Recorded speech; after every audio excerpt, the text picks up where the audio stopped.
It's graduation season, right? All these colleges, you're seeing everybody graduate, and high schools are starting to do it. And somebody who had a special graduation in her family that she's celebrating, which I will get to on the back end of this first clip, is Sunny Hostin. Talked about The View and how dumb they are. Here's, just in case you forgot, Sunny Hostin's view of America. I worry about my children's future, especially my daughter, who now has less rights than I have. This stolen land, first of all, okay? California's stolen land. Biggest threat to our country today, says the FBI's director, is white supremacy and domestic. Sunny Hostin thought she could sit at her shiny TV desk forever, acting super confident like her daytime TV chatter is always true. But when Megyn Kelly steps in, Sunny's show gets totally exposed. The roast doesn't just poke fun at Sunny's words. It shows her act is all empty. Every serious stare, every big pause, every time she acts like she's the best, it's all set up for Megyn's jokes, showing Sunny's just loud with no real point to back it up. Megyn Kelly's reaction to Sunny Hostin's stupidity in this video is everything. Check it. If America is not the #1 global power, it's not going to be Denmark. It's going to be communist China, a country that right now the government is imprisoning Uyghur Muslims in concentration camps. It is a deeply racist government. It's a human rights violating government. It is a government that if they are the leader of this free world, we are not a free world the way that we are right now. Megyn quickly points out Sunny's mixed up ways. Sunny says she speaks for women, but she puts down any woman who doesn't agree with her. Megyn shows this sneaky side. Sunny talks about helping people, but she's just acting mad for the cameras. It's not about lifting others up. It's about yelling loudest on TV, where claps from the crowd mean more than truth. Well, fear not, Sunny, because look at the picture she posted just the other day. Here is her son graduating from Harvard. Yes, her black son graduated from Harvard, even though it's a country of white supremacists, and she's deeply, deeply worried for his future. I'm sure he has no chance ahead of him, Stu. The effing nerve of this. Sunny loves acting like she's always right, and Megyn makes it a big joke. Every time Sunny rolls her eyes like she's found a huge secret, Megyn shows it's just a silly move, like a kid arguing at school, not real news. The roast laughs at how Sunny thinks being loud makes her right, as if talking slow and bossy makes her idea smart. Megyn doesn't just argue. She shows nobody takes Sunny's drama seriously outside her TV studio. Sunny Hostin I think she went to Binghamton undergrad, and she went to Notre Dame Law School, which is a great law school. Her son right now is at Harvard. That son she wants us to think is sitting there oppressed, who she's got to fight on behalf of because America is so awful to him. They're educating him right now at Harvard University. And Jason, would you... The difference between them makes the roast super funny. Megyn Kelly left big TV channels and made her own show. She's a real go-getter. Sunny sticks to her talk show, where the loudest voice wins. Megyn laughs at how Sunny calls herself a brave truth teller, but just follows a script where the crowd is told when to clap. It's like being the star of your own show versus just using someone else's stage for a bit. Ladies of The View. Speaking of Sunny Hostin, take a look at SOT 15. I worry about the working class. I worry about my mother, a retired teacher. I worry about our elderly and their Social Security and their Medicare. I worry about my children's future, especially my daughter, who now has less rights than I have. And I remember my father telling me many, many years ago that I was the first person in his family to enjoy full civil rights. And now I have less civil rights than I had when he told me. Megyn keeps going by showing how boring Sunny's words are.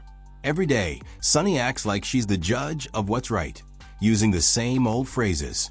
Megyn jokes it's like a lame TV show you've seen a million times. Everyone knows what Sunny will say, but the audience claps anyway. It's so old it's boring, but Sunny acts like she's saying something new and amazing every single time. Here's Sunny Hostin over on The View, accusing Israel of war crimes. There is an international human rights body of law, and when you look at that law, part of it is retaliation against innocent civilians collectively is also terror. Sunny's way of ignoring people who think differently gets a lot of focus. Megyn shows Sunny doesn't just disagree. she acts like those people are wrong or bad. Megyn makes it funny, saying Sunny's like a judge who's already decided before anyone talks. It's not about chatting. It's about Sunny telling everyone what to think. Then there's Sunny's trick of only getting mad about stuff that fits her story. Megyn laughs at how Sunny skips mistakes by people she likes, but calls out everyone else. It's like a ref who only sees one team's fouls while missing the big hits behind her. It's not real thinking. It's just pretending to be fair. Megyn loves showing how obvious this act is. Okay, California stolen land. Biggest threat to our country today, says the FBI's director, is white supremacy and domestic terrorism. Merrick Garland said the biggest threat to our democracy is white supremacy and domestic terrorism. How do you come together when it's homegrown terror?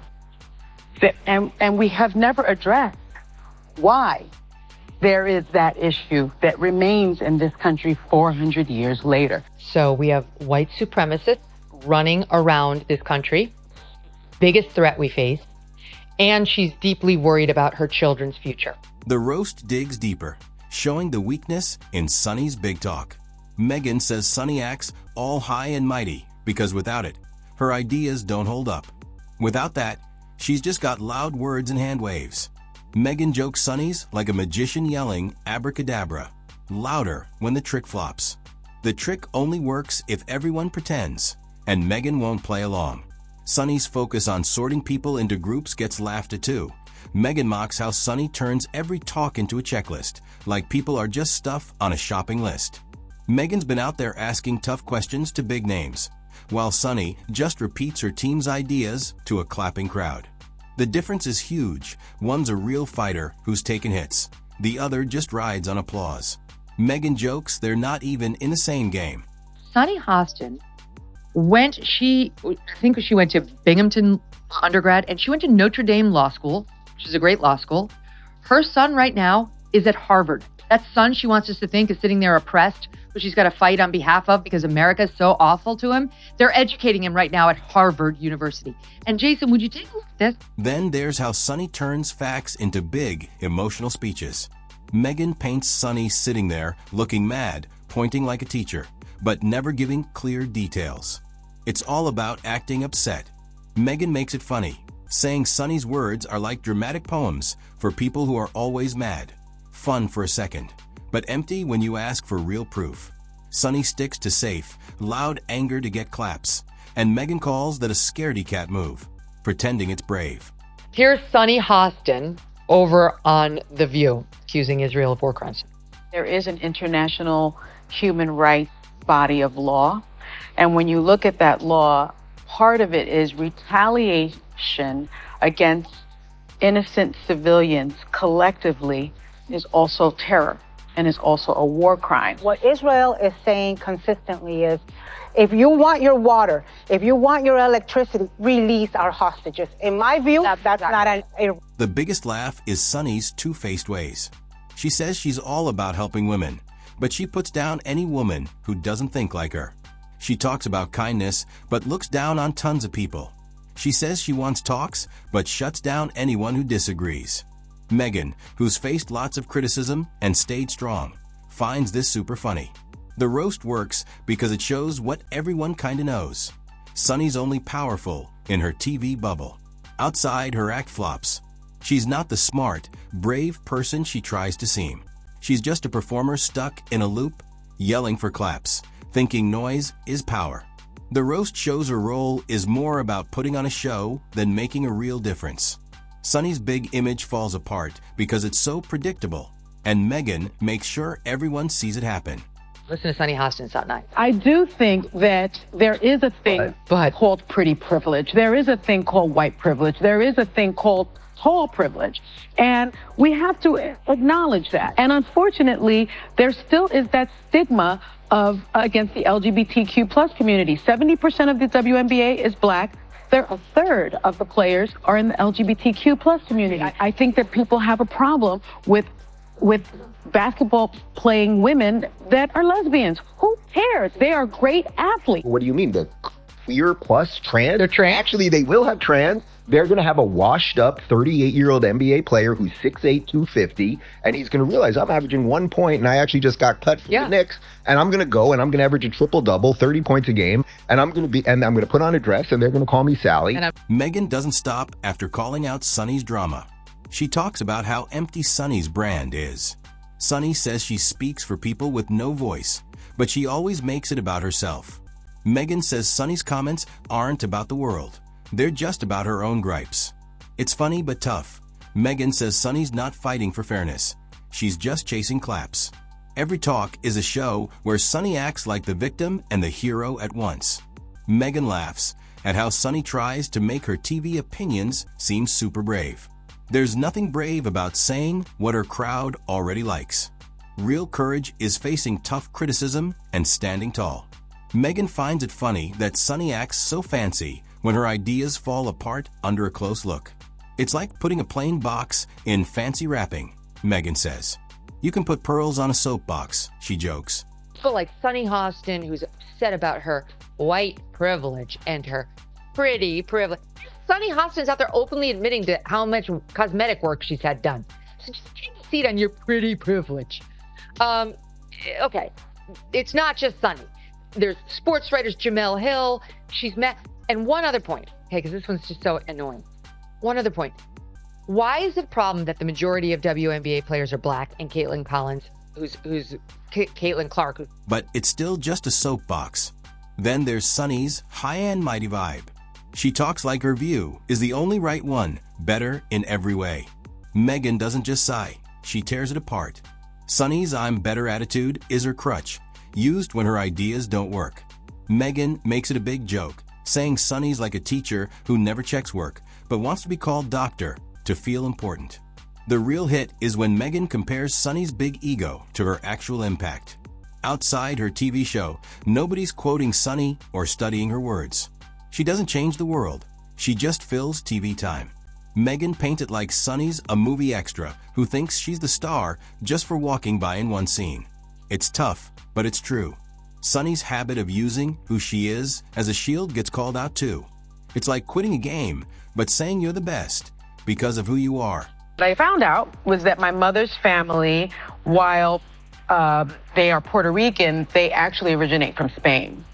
And the reason that they moved to Puerto Rico is because the slave trade had been sort of canceled in Spain and then Curacao, and then they moved all of their slaves to Puerto Rico. And so the family business, I had been told that they were printers and journalists, but they were in fact enslavers. At first I was deeply disappointed. The slave thing is a bummer. It's a bummer. I know, but I still believe in reparations, by the way, so y'all can stop texting me and emailing me and saying that I'm a white girl and that I don't deserve reparations. Okay, I'm not going to text you or email you, but it's true. There's nothing worse than to find out you're a white woman. She's so... And Megyn keeps hitting on Sonny's biggest flaw. She can't laugh at herself. Jokes need you to know your own goof-ups. But Sonny takes herself way too seriously, making her an easy target. Every big pause, every bossy tone, every serious talk screams, I'm the boss. That just makes it easier to make fun of. Megyn says Sonny's like a cartoon character who doesn't know she's a cartoon. The roast doesn't need to stretch the truth. Sonny gives all the material by being so serious. By the end, Sonny doesn't look like a real talker. She looks like a silly version of one. Her I'm better act is just hiding her worries. Megyn doesn't just break Sonny's arguments. She breaks the idea that Sonny's important outside her TV world. It's not just a roast, it's a total takedown. What's left isn't the bold truth teller Sonny thinks she is. It's just a TV talker with a mic, a script of predictable anger, and a story that'll fade when the claps stop.